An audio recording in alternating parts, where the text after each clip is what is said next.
Sathanda ukubingelela abalandeli be-channel sesichazela igama lami Buhlengiwe Sibongo Kambotho-ke. Namhlanje nje nginesifiso sokuthi ngeke ngichaze isimo esithi ngibona kanjani umuntu okhethwe oyidlozi noma omkhethelwe idlozi nganzakwethu. Mase efikile-ke kuwena noma mayesefikile empilweni yakho noma mayesefikile wazogana ngokuphelele, ubona kanjani ukuthi nazi iy'mpawu-ke zomuntu okhethwe idlozi. Bafowethu, loyo muntu kanjalo into yokuqala nje ayicabangayo empilweni yakhe uma uhamba ubuka noma uma ubuka, ulalela wena okudlula abanye abantu asuke akubona. Ayikho into angayikhulumi nawe, ngizokhuluma nje lokho njengamanje, angayikhulumi nawe ekufanele wena uyazi. Izinto ey'mele y'khulise isimo sempilo kuwena uphumelele, kuba uyena owaziyo ngazo, akuba uwena lokhu umtshela umgqugquzela la uthi angithi wawuthe kuyay'fikela ukuthi wena udinga ukuthi. Uyakuzwa wena udinga ukuthi uyakubona le nto ifanele wena. Yonke into ayibonayo athi le ekasibanibani le nto. Ungakucelanga lokho. Uyakwazi ukuthi loyo muntu akusimamise ndawo zombili, ngabe owesilisa noma ngoba owesifazane. Uyakwazi ukuthi akusimamise esimweni sezifiso zakho azenze ziphile. Uyabona? Uthandana nedlozi lakho kakhulu kunokuthandana nawe. Uthanda idlozi lakho kakhulu, wena akuhloniphe. Yonke into yakhe noma inkulumo yakhe ikhuluma ilale kubantu abangasekho. Ayilali kuwena nobabili ithi mina ngithandana nawe, mina ngithandana. Cha, uyazenzakalela, uvela akukhulume kakhulu ngedlozi okudlula idlozi lakini. Okudlula wena. Akwazi ukukhuza wena entweni embi ofisa ukuyenza, abuze akutshela athi kodwa idlozi lala ekhaya ngeke livume leyo nto. Angasho ukuthi mina ngiyivumi leyo nto. Ngoba yena kamuntu ongakanani kuba uyaphila. Uzokutshela ngabantu abaleleyo ngoba uhlonipha bona, uthandana nabo, uthanda bona okudlula kakhulu abaphilayo. Yayizwa leyo nto leyo. Uma kukanjalo-ke ngane yakwethu, abantu abangasekho bayakwazi ukumxhuma, ukumkhumbuza, ukumtshela, ukuzazisa kubona. Ngoba uthandana nabo kakhulu okudlula wena. Wena ufana nomuntu amgadile, ofanele enze kahle kubo, alungise izinto zakubo. Hhayi ukuthi ube umthwalo wakhe, cha. Akabe umthwalo kuwena. Ndawo zombili. Akabe uyabo umthwalo uze uthi yazi manje ngiyasindwa. Awusindwa. Ubona kuqala izinto ezizinkinga kuwena ofanele uzilungise wena. Ngabe isekhaya lakho noma ngabe isempilweni yakho. Mase letha usizo olulula lokuthi ukwazi ukulungisa lento ofanele uyilungise. Mayengakwenzi kanjalo, ubokwazi ngane yakwethu ukuthi leyo muntu ongakwenzi, hhayi ngoba ekuthiwa amandla okwenza lento akanawo. Usuke enza ngamabomu, usuke enjani? Ufana nalaba abantu abasuke bezodiliza badicilela isimo sempilo yakho, bakushintshisa indlela ofanele ngabe uphila ngayo ngokusimamisa izimo zempilo zakhe zizifiso zakho. Akekho umuntu ongakwazi ukwenza into ayithandayo ukuthi uyafuna ukuyenza. Okunye, izinto azenzayo empilweni yakho, idlozi lakho liyazibona, liyakwazi ukufika kuyena limtshele, limbonge.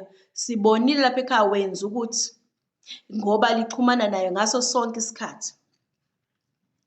Idlozi lalapha kulowo muzi liyakwazi ukufika kuyena limtshele ukuthi laba abaphilayo bazokwenza kanje. Laba abaphilayo banenkulumo ekanje. Usibanibani ophilayo uzohamba endaweni ethize. Limutshela zonke izindaba ngaphambi kokuthi nina nize nizazi.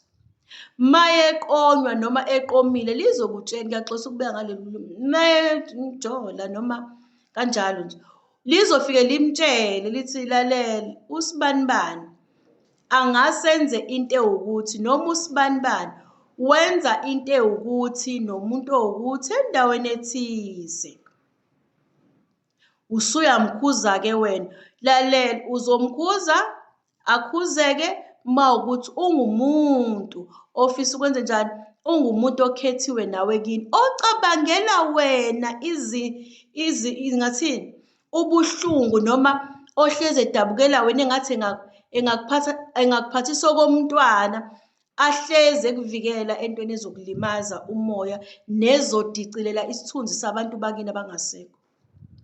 Akwazi lokho ukuthi akufanele abantu abakini abangasekho bekhale ngawe, bekhale ngaye. Umntwana wethu uyahlupheka lapha, umntwana wethu uyahlupheka, hawu. Uyayizwa leyo nto leyo? Uma kanjalo bazokutshengisa-ke yonke lento lena ukuthi lo uwenza ukuthi, la ekhaya kuzokwenzeka ukuthi bazomazisa nje ngaso sonke isimo sempilo ngokubuka indlela owenza ngayo uphethe ingane yabo kahle, ngoba nawe ukuyiphatha kahle kwakho awukuhleli nje, kuyazenzakalela. Ngoba abantu balapha ekhaya bakubuka wena ukuthi unazo zonke izinto ey'dingwa yilo ezingavala ukuhlupheka kalo, unazo zonke izinto ezingavala usizi kalo. Yingakho isikhathi esiningi abantu abasuke beshadana nabantu abasuke bezwana bethandana ngaleyo ndlela abathandana ngayo, usizi labo luthi malufane. Ma uyingane yakomalume kuyivela kancane ukuthi wena ungayithola uthandana nomuntu oshadileyo osuke emndenini abantu bakubo bashadile. Kuyivela kancane, kuwumusa futhi angazi ukubeka ngani. Uma wakho wezalula ekhaya uzothola umuntu naye ubaba wakhe wayezalula ekhaya, umkhonyana wakhe uzozalula ekhaya. Ma kuwukuthi abazali babeshade nangalo uzothola umuntu abazali bakhe babeshadile. Noma ngabe kuthiwa kwenzakalani endleleni kanjani njani, uzothola abazali babe kanjalo. Isimo siziqhuba siziphinde phezu kwesimo esenzeka, nina nobe senisuke senilungisa lapho ukuthi umthetho wethi sinale nsila yokuthi thina emakhaya ethu akushada, nawe emakhaya lakho alishada, nabazali bakho abashadanga, nababa abashadanga. Thina-ke asike simise lo mkhokha lo, sishintshe. Yingakho unikeza umuntu ozothi khaxa esimweni sentonjani oyiyona.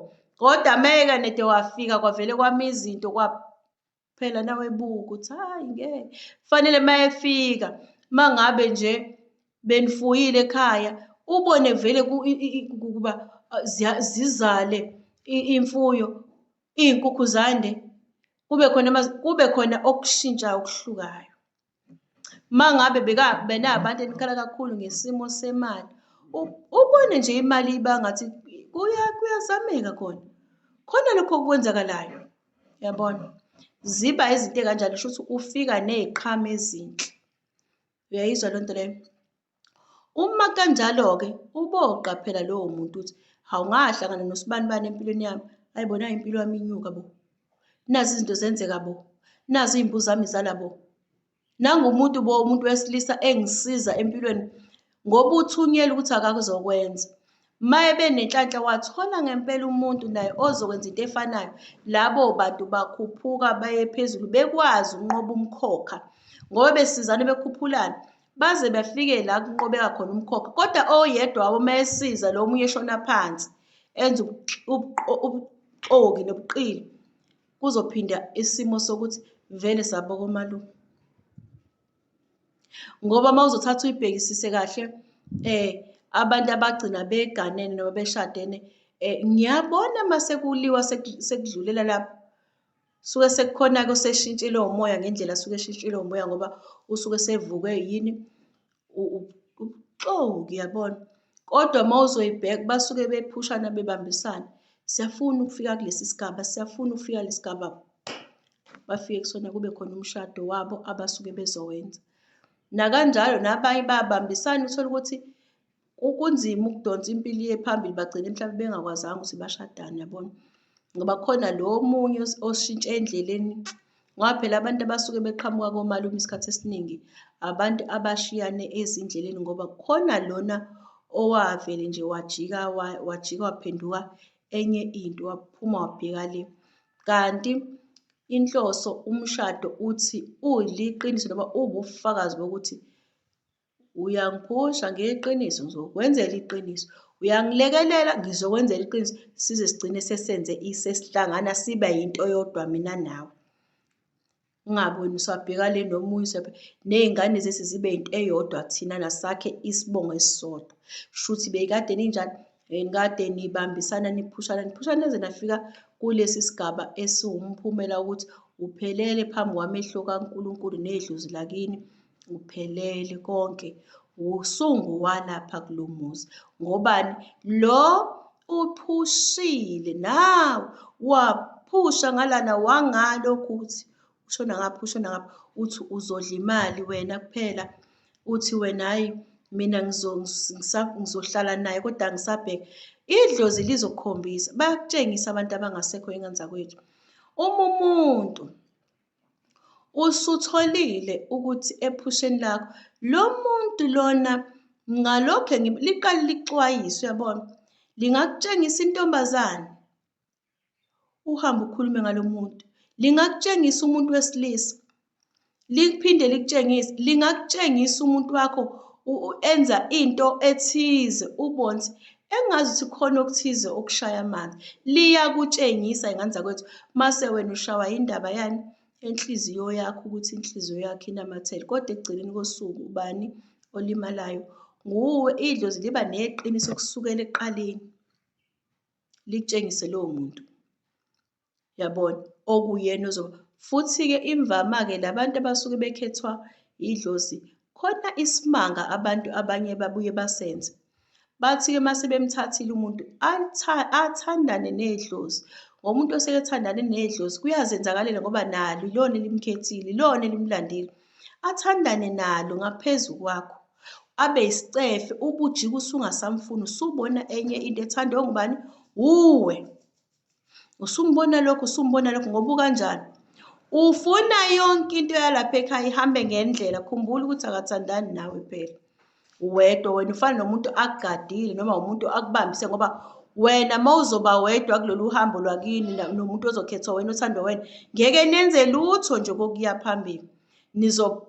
Nenza leyo nto leyo nje yokuthi hayi senza lokhu nalokhu. Angikhulumi ngabantu bamarishwane, ngikhuluma mina ngomsamo nje oqondile. Ngeke nenze lutho. Angikhulumi ngabantu abakhele umnotho wabo phezu kwezinto ezithize ezizithixo. Angisho kanjalo. Khuluma mangithi ezizithixo, izinto ezakhiwe ukuze wena ukwazi ukuceba ukuthi akufanele nize niyokhuluma nabantu abadala njani. Khona okhuluma nakho ukuze ukwazi uba nemali. Cha, ngisho lokho. Ngisho la uzokhuluma nokhokho wakho waphila la emhlabeni wadlula. Hhayi ukuthi khona into oyenzile. Uyokhuluma nje impepho. Khuluma ngalabo bantu abakanjalo. Yabo. Kuyenzeka-ke nina y'ngane zakwethu uthole ukuthi laba bantu besifazane abakhethwe idlozi bayenza yonke into eshiwo abantu abangasekho kulokile ikhanda kulo muzi. Ashintshe-ke lona-ke sefuna enye into. Ngoba idlozi uma likukhethela umuntu y'ngane zakwethu usuke likhethela lento ewuwe. Lento ezokwazi ukugada iy'nkinga zakho izilungise. Lo muntu ozokwazi ukuthi akulekelele ey'ntweni ongeke uze uy'lekelele lo muntu. Ozoqonda iy'mfihlo zakho zasethongweni lakho. Ozothi uma uvuka umoya athi hawu unalento azoyihlonipha. Hhayi umuntu ozothi uma usuvuka athi hayi uyabona-ke uma senza kanje-ke mina nje ngithandaza ngenye indlela ngihambisana nalokho. Ngeke ihlangane leyo nto leyo. Ngeke. Yingakho imvamisa abantu abawuthuma bezwana. Omunye uphuma ubheka ngapha ngokwenkonzo, nomunye uphuma ubheka ngapha ngokwenkonzo. Khona okuzosala endleleni. Ngoba fanele nibe yinto eyodwa nje. Khona ozogcina esethola ubambo lwakhe lapha esontweni. Khona ozogcina esethola ubambo lwakhe lapha ezangomeni. Sithola abathize abayile nto ayiyona. Ngoba bekuhlangene vele abantu abahlangane ngoba bebukane ubuso nobuso, babukane iziqu ukuthi hawu lesi siqu esimi kanje ave ngisithanda. Kanti umoya okuyena akusiwo lo moya ofuna abantu bakini. Abantu bakini ngale ndlela abayiyona. Ngeke beze bekwazi ukuvuma leyo nto enjengale ngobani? Hhayi ngoba bemzonda, ngoba ngeke akwazi ukumela umthetho wabantu bakini abawushaye esikhathini esiphambili abaphila ngawo. Uzofika nomthetho omusha yena sha. Mina ngeke nje uzungithathe uyongihlalisa emakhaya. Mina ngeke nje uzungithathe nonjalo khetha mina angakuvakashela eMagoli lakho kodwa uzojika abuye athi mina sengiye ekhaya lapha ngoba akathandani nawe uthandana nedlozi ngoba lamqokela ukuthi abe umuntu oyobheka izinto zabo. Okwakho kuba neqiniso noma okwakho nawe wena muntu ndawo zombili. Okwakho kuba neqiniso kulo muntu ngobani? Masuhlupha bazomtshengisa. Uma befanele uhluphe kube kahle nje noma ubani ohluphayo. Fanele mabengamtshengisi ngoba ukuhlupha lokhu kwadalela ukuthi akuzweli kwabanye kuyazwela. Ukuhlupha nobuhlungu buyafana. Uyayizwa lento leyo? Ubuhlungu buyafana yingakho nedlozi likutshengisa ukuthi nangu usibani sebulala esefika nethunzi elisha elizoba yiphunga elibi. Ayixoxele enye indaba. Khona abantu abathize ababeshadile engibaziyo ngeke ngize ngibasho ngegama. Engangibazi nje bashadile bathize. Omunye wabo wathi masesuka wayesebona engazi ukuthi kungcono ukuthi athole omunye ngaphandle. Kanti lo atholene naye uyakwazi uku-understand noma uyakwazi ukuthi iy'nkinga zikalo azisolve nje kalula azilungise athi wena wenza kanje. Kodwa lo mayedwa kungaphela iminyaka engakwazi ukuyilungisa wayena iy'nkinga zakhe engakwazi ukumelana nazo. Lo athi kwenziwa kanje ambonisa athi enze hawu uyenza kanjani lento? Athi yebo kufanele wenze kanje embonisa kanjalo. Kodwa lo ngolunye usuku wathi ejika wabona ukuthi hayi lo unemithetho kakhulu unoma umuntu obambile kakhulu kulezi zinto ayayayi mina ngisamncane mina ngisanjani. Nokho-ke kwangakhona ukuthi bancane futhi ngendlela babecabanga ngayo.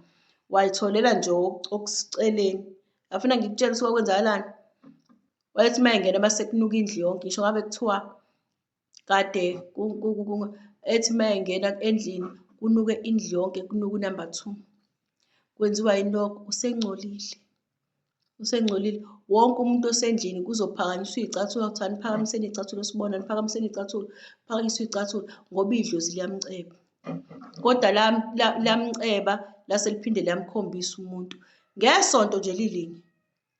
Ngesonto leli linye. Ngoba laliselikhethe lo limkhethile lingasafune muntu ozophazamisa lento ngoba lo akazoyazi lento uthi imalana nani. Ngithabo angikhulumi okuningi nje khuluma lento engiyikhuluma futhi ningangifaka kakhulu kwezinye zezinto ukuthi kunjani makunje cha ngikhuluma le yomuntu okhethwa idlozi mase ngilethe izibonelo. Wagcina sebanjiwe lo asezwana naye lapha eceleni kwanuka leyo nto kwaqala imali yashoda. Hayibo kwaphela ukudla emasakeni into yade ingenzeki.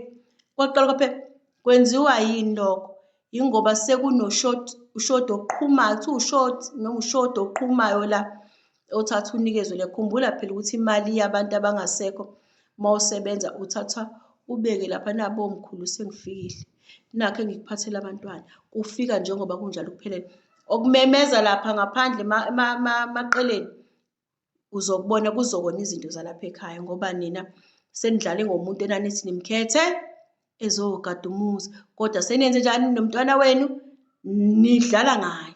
Kuzokwenza kanjalo uma kube neshwa wamshiya-ke kanjalo lowo muntu osuke umkhethile noma ngabe owesilisa noma ekade eneqiniso lokusimamisa impilo yakho ekumisa isikini ekulekelela yazi wavele wenze njani wavele wamshiya wena.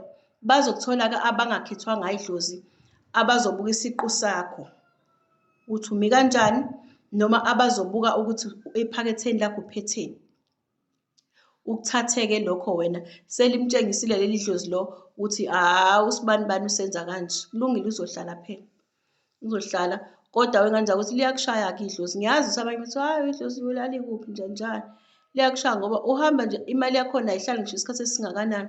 Makade ephumelelwe yizo imali noma makade ethole leyo imali noma makade esizwe yilo sembukela phansi akubi into engakanani. Khuluma ngabantu abasebenzisa umsamo kakhulu. Ubuya kube ngazi ukuthi uphalazwe yikati lowo muntu kanjalo esezoba into esizofa ngoba vele usefika nosizi useyoboshwa-ke edlozini. Ubuya nje into njengaleyo uyabona ngobani ube umuntu ongaziphathi kahle enikezwe abantu abakwazi ukumlekelela empilweni yakhe. Inhlanhla-ke engenza ukuthi ayifiki kaningi ubobona ngoba isikhathi esiningi uma ube nenhlanhla wathola umuntu okahle empilweni yakho omphiwe abantu abangasekho waba nawe ngayo. Akekho umuntu ongavela abe nawe empilweni yakho mahhala nje, ngoba wena kusuke kunezinto ezizokwehlula esikhathini esithize. Uthi wena kuleso sikhathi esithize mase kusimama isimo ukuthi ya waphumula kumntwana womuntu noma ingane yabantu, ukuhlezi yonke into ingayi phambili ngoba izama ukuthi wena kube kuhle kwena ungasokoli. Kuthi mase kukuhle mase uvele uyashila izokushaya futhi hayi izokushaya kancane. Uzothi uphuma nje usabhekele usaflathele, fike uthathe uyahamba kabili kathathu ziphele zonke lezi zinto ngoba zazivele zifike ngayo. Idlozi laliphathisa isibusiso kuyena, uhlupheke ube yenye into.